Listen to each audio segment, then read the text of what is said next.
Olá. É muito comum hoje em dia ouvir cristãos da internet, que estão na internet falando da Bíblia, dizer que saiu do sistema. E perguntam: você já saiu do sistema? Você está no sistema? Esse negócio de sistema. Eu queria entender esse negócio de sistema, o que significa isso, e explicar umas coisas também para quem não entendeu.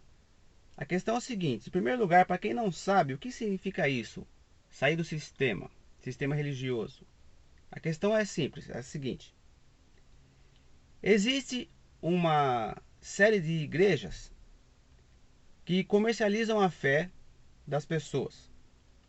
No Brasil, pelo que eu saiba, o pioneiro disso foi o Macedo, com a Igreja Universal, copiando de um estilo americano que também teve sucesso, entre aspas, por lá. Aí o que acontece? Veio em seguida o R. Soares, da Internacional da Graça, que é cunhado dele, depois o Valdomiro, que era de lá também, o Estevão Hernandes, da Renascer, não ficou para trás, agora tem o Agenor Duque e outros. O Malafaia também já se perdeu faz tempo nesse negócio aí, o Feliciano, e aí por aí afora, né? Então hoje existem as igrejas da prosperidade, onde a base principal não é mais o evangelho, que consiste em arrependimento de pecados, santificação, amor ao próximo, caridade, simples demais o evangelho, mas agora o evangelho passou a se basear em prosperidade, e para você prosperar, você tem que dar uma oferta especial, para uma bênção especial, tem a unção da prosperidade e outras barbaridades que inventaram, como Pedro já fala, né? Que vão inventar coisas e farão comércio de vocês. Então é o seguinte: essas igrejas da prosperidade, que eu citei os nomes, sem problema nenhum, amo todo mundo que frequenta essas igrejas, e por amar que eu estou alertando que vocês estão sendo enganados, para que caso quem não saiba ainda. E essas pessoas que saíram desse tipo de igreja são aqueles que falam que saíram do sistema religioso, certo? Porém, quando é bom que saiam mesmo. Eu também já estive em uma dessas e vi como é que era e saí, até que fiquei muito tempo. Agora é o seguinte: quando eu saí de uma dessas igrejas no sábado, eu fui para uma outra igreja que não é desse sistema no domingo. No dia seguinte eu estava em outra igreja, certo? Agora é o seguinte: infelizmente, a maioria das pessoas, ou não posso dizer a maioria, não sei, mas muitas das pessoas que saíram desse sistema não foram para igreja nenhuma em seguida. Aí que está o problema. Você que fazia parte desse sistema, vamos dizer assim, você que estava numa dessas igrejas e percebeu que isso não tem base bíblica, então você foi para uma outra igreja onde não se prega da mesma maneira, onde se prega da maneira correta, onde não se faz esse comércio, beleza, você fez uma grande coisa. Você que está numa igreja dessa, procure uma igreja que não seja desse estilo. Grande coisa. Agora, se você saiu desse sistema e não foi para igreja nenhuma, você saiu do sistema para entrar em outro. Você também não está agindo de acordo com a palavra. Por quê? A Bíblia diz: não deixem de congregar, como é costume de muitos. Hebreus 10, 25. E esse sistema não vai servir de desculpa para você. Ah, eu não vou na igreja por causa do sistema. Cada um vai dar conta de si mesmo para Deus. Jesus disse que onde tivessem dois ou três em nome dele, ele estaria. Logicamente, quer dizer com isso que se ele está lá, é legal que você vá, né? Mateus 18, 20. Ele disse que iria fundar a igreja, ele que abriu a igreja, Jesus, não foi o sistema. Quando Jesus expulsou os mercadores do templo, ele não expulsou todo mundo. Ele não disse para todo mundo: agora sai todo mundo aí porque aqui tem um sistema. Ele tirou só o que não prestava, ok? Ele reprovou o comércio no templo, mas aprovou a oferta da viúva pobre. Paulo abriu igrejas, Corinto, né? Gálatas, Tessalônica, Filipos, etc. E tinha também igrejas nas casas, né? Saúda a fulano de tal e a igreja está na sua casa. E lá no Apocalipse tinha 7 igrejas. Então, aonde já se viu esse negócio de que não tem igreja, né? Aquele tem um irmão lá do YouTube lá que fala que onde já se viu, onde Jesus mandou abrir igreja. Tem uns versículos para vocês se serve esse aí.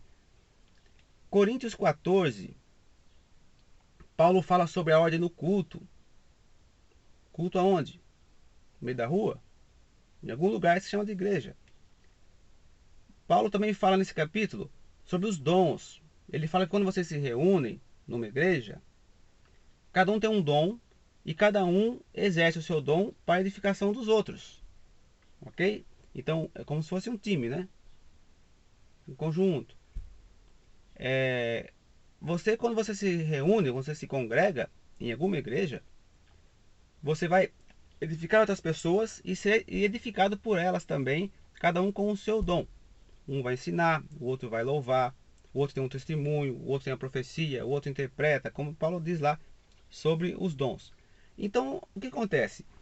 Resumindo, o alvo dessa mensagem de hoje é o seguinte: se você saiu daquele chamado sistema para ficar em casa, o prejuízo que aqueles falsos profetas causaram se torna dobrado. Um abismo chama outro abismo, um erro chama outro erro.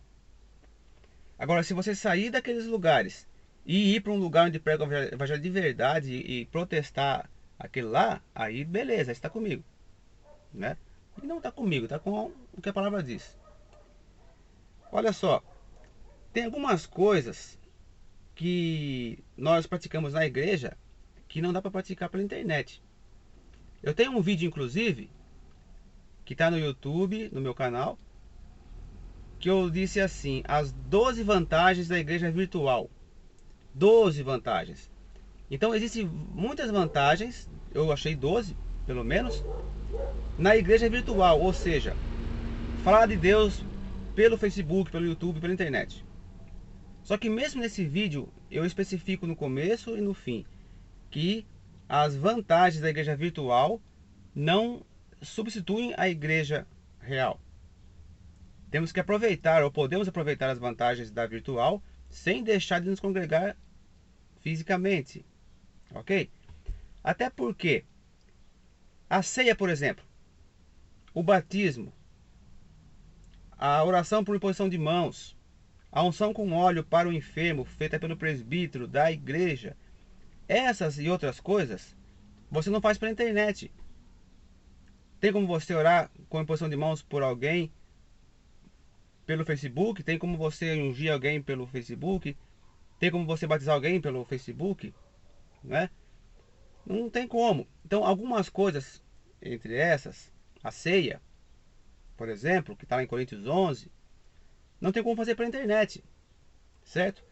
E se a pessoa sair do sistema, que eles chamam de sistema, da corrupção, para ficar em casa e não ir em igreja nenhuma, ela vai estar saindo de um erro, sim, porque se você ficar lá, você é um cúmplice, mas ela está saindo de um erro e cometendo outros, certo? E o batismo, a ceia, a oração, a unção, essas coisas que são básicas na igreja, vão para o ralo no pacote. É a mesma coisa você passar uma foice no joio e cortar o trigo junto. Ok? Então procure um lugar onde estejam pessoas reunidas em nome de Jesus, né? Não pessoas que parecem maçônicas, sei lá, eu, atrás de riqueza. E congregue. Não deixe de congregar, como é costume de muitos, como está escrito lá em Hebreus 10, 25. Ok? Não deixe com que um erro chame outro.